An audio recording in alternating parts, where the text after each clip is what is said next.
Good morning. Today, the President of the European Commission, Ursula von der Leyen, visiting Lithuania at the Lithuania-Belarus border. Now we are beginning the press conference of the President of Lithuania and the President of the European Commission. I would like to invite the President of Lithuania, Gitanas Nausėda, to begin.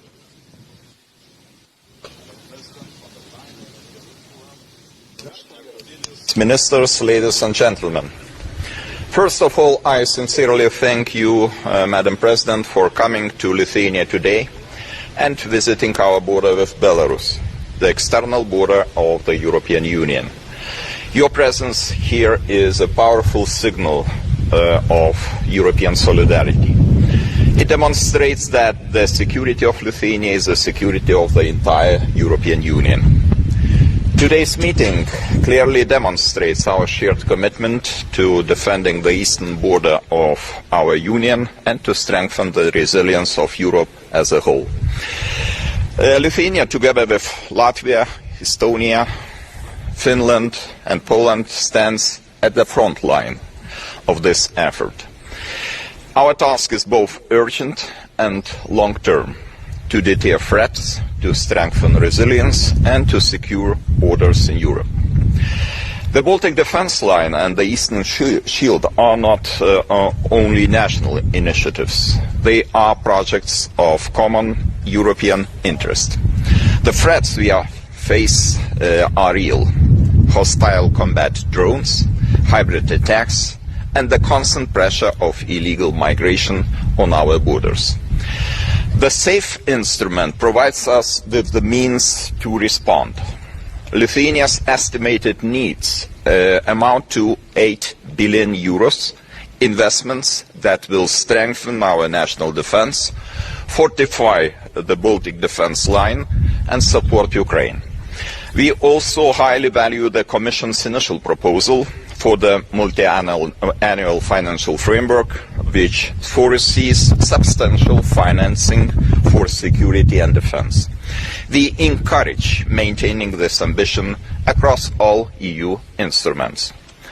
I would like to underline the importance of military mobility. The swift movement of military forces and equipment across EU member states is critical. We welcome the Commission's proposal to significantly scale up financing military mobility in the next EU MFF and its ambition to further improve regulatory and procedural framework. We also discussed Ukraine. Security guarantees for Ukraine are indispensable. Military assistance must be increased and sanctions against Russia must be strengthened. 19th sanctions package must target key areas such as Rosatom, oil and gas, banking and the shadow fleet, of course. Security guarantees must be credible. A strong Ukrainian army combined with a substantial European and transatlantic presence. Lithuania is ready to contribute. Finally, Ukraine's accession to the European Union is both a strategic necessity and a moral duty. EU membership is also a security guarantee for Ukraine. The year 2030 must stand as a target for Ukraine's membership. President von der Leyen, dear Ursula, I want to thank you for your personal leadership and tireless engagement. Together we are sending a strong message. Europe stands united and ready to defend freedom. Thank you. Thank you. Thank you, Mr. President. Now I invite the President of the European Commission, Ursula von der Leyen, to deliver her statement. Thank you very much, Mr. President. Dear Gitanas, thank you for the very warm welcome here. Yesterday you celebrated Lithuania's Freedom Day. 32 years ago, the last Russian troops left Lithuania, putting an end to decades of Soviet occupation. And today, Europe fully stands with Lithuania as a frontline state. You face Russia in Kaliningrad. You face Belarus on your border. You live under geopolitical and economic pressure, as well as constant military and hybrid threats. The instrumentalization of migrants, for example, is something Lithuania knows all too well. And I heard that last month 2 drones crossed your border with Belarus. All in all, let me reassure you that as Lithuania is being tested, Europe as a whole is being tested, we are with you in all possible ways, and this is also one of the reasons why I'm very glad to be here with you today. We have already made it possible to redirect cohesion funds to address economic and security challenges at the border. Now, as you mentioned, looking at the next long-term European budget, we have proposed to triple investment in migration and border protection, so a strong focus on that topic. We want that member states with a direct border with Russia and Belarus will also receive additional European funding. It's in the European interest that we have the protection of the border here, because Europe's borders are a shared responsibility. The Lithuanian border is a European border. Overall, if we look at the long-term budget, if we look at the defense topic, we have proposed a 5-fold increase in defense investment and a 10-fold increase in funding for military mobility. You have mentioned the importance of military mobility, specifically here for Lithuania. And let me reassure you that cohesion policy will remain at the heart of our budget. So, what I want to say is we continue to support both border security and strong livelihoods. Now, while the next budget is in the phase of negotiations, we need to move rapidly now and efficiently to improve our defense posture. We cannot wait for the new budget. We have to act now already. And as you know, together we have enabled financial support of 800 billion that we have together agreed. It is the National Escape Clause and it is the SAFE instrument, 800 billion euros that are accessible till 2030. Now, if I take the SAFE instrument, it will focus on pan-European defense projects. For example, capabilities to counter drone attacks. 19 member states have applied to SAFE, including Lithuania. I'm glad to say that the instrument has been fully subscribed, all 150 billion euros. And I was glad to hear, Gitanas, that the 3 Baltic states and Poland are already preparing joint procurement for the Eastern Shield initiative. This is an excellent investment of common European interest where we should focus on. You also applied, of course, for the second instrument, the budgetary flexibility, we call it National Escape Clause. You are already among NATO's top spender by GDP, and now you have requested more flexibility in the budget like 15 other member states do too. Finally, it is important not only the funding, but also the implementation of the funding, and that we have a coherent approach. Therefore, we will present in fall to the European Council a roadmap about what is necessary to strengthen our defense posture, what are our gaps, what capabilities are needed, what are our milestones, what are our targets, because we know only what we can measure really gets done finally. Dear Gitanas, having broken free from Soviet oppression, Lithuania deeply understands Ukraine's fight for survival. You have been a staunch supporter from day one on, and I want to thank you for your support and the generosity towards our brave neighbor. This includes also your new plan to allocate 200 million euros more to the Ukrainian armed forces as announced last week.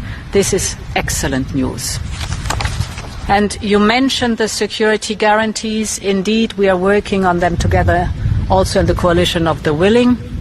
Important is the first line of defense of security guarantees for Ukraine in peacetime is a strong Ukrainian army, well-equipped and experienced army. The second line of defense would be a multinational group from the coalition of the willing, with the backstop of the Americans. And the third important line of defense is our own defense posture. Of course, I want to mention, you can also call a security guarantee membership in the European Union for Ukraine. So this is the whole package we are together working on here. Dear Gitanas, today I'm here to reaffirm Europe's indefectible solidarity with Lithuania, because Europe needs a strong Lithuania to protect our borders and our people. I know that Europe can count on you, and I know that I can count on you and the Lithuanian people personally. Thank you very much. Now we have time for 2 questions. I invite you to approach the microphone to introduce yourself, ask a question, and tell to whom you address it. Hello, Steapulauskaitė, news agency Alta. A question for President of the European Commission. Yesterday you announced that in the next 7-year financial perspective, more funds will be allocated for migration and border management in countries that share borders with Russia and Belarus.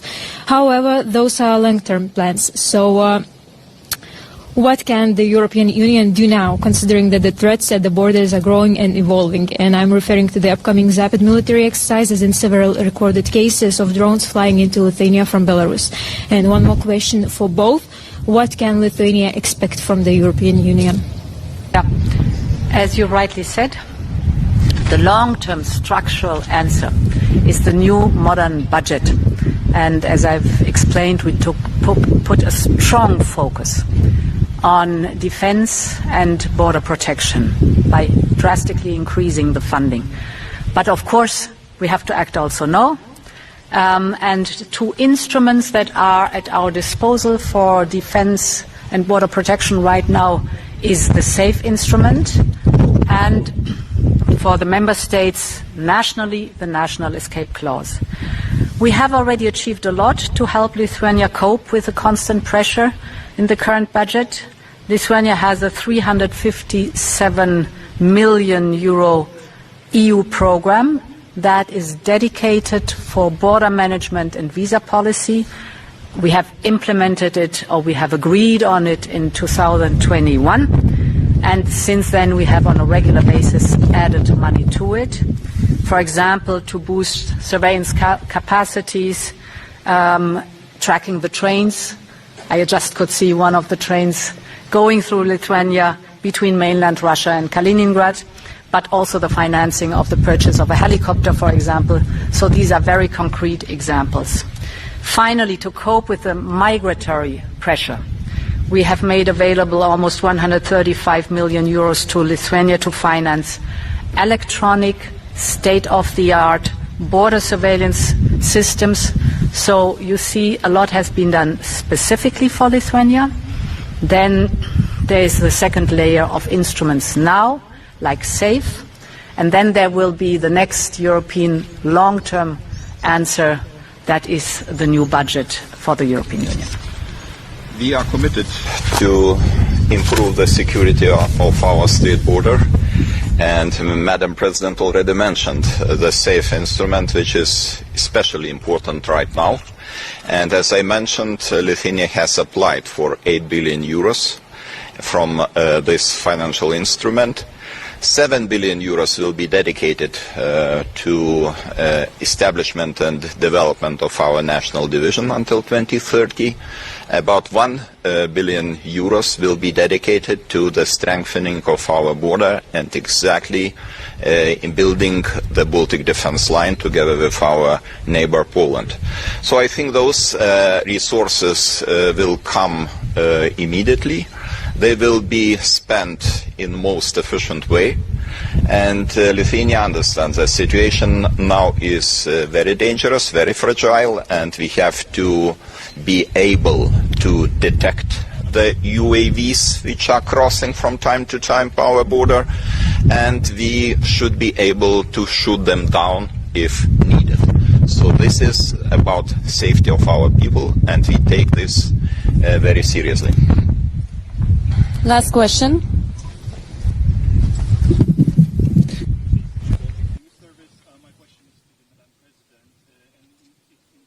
regards of Lithuania's proposal of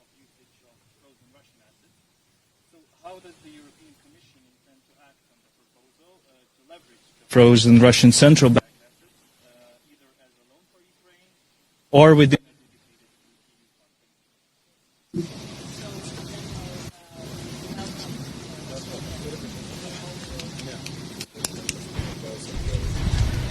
I think there we are. So we welcome the Lithuanian proposal. In general, as you know, what we do right now, we take the windfall profits from the mobilized assets and we directly channel them to Ukraine, either for defense matters or for reconstruction matters. So far, 3.7 billion euros have been generated by windfall profits, and more is to come on a regular basis. But we are also reflecting on the next steps and best use of these assets, because one thing is very clear. Russia, the predator, has to be held accountable for what it did and has to pay. Has to pay for the damage and for the aggression. That has to be the principle, and therefore we are looking into an additional use of the windfall profits that are immobilized. Lithuania is committed to require the use of frozen assets, because the windfall profits was good idea, but it's not enough. We are talking about catastrophic losses Russia is responsible for. Human lives, infrastructure, buildings, transport infrastructure, and Russia, as a country who is responsible for this war, should pay. So we will be consistently trying to convince some skeptical countries which are still considering the idea of use of frozen assets, and I hope that at the end of the day we will have the final result. Good. Thank you. Thank you. Thank you. Good speech. You in front of a helicopter to have a family photo with the students of the border guard school. Yeah, we are coming. Ah, yes. Wonderful. What a good idea. Yeah, why not? Yes.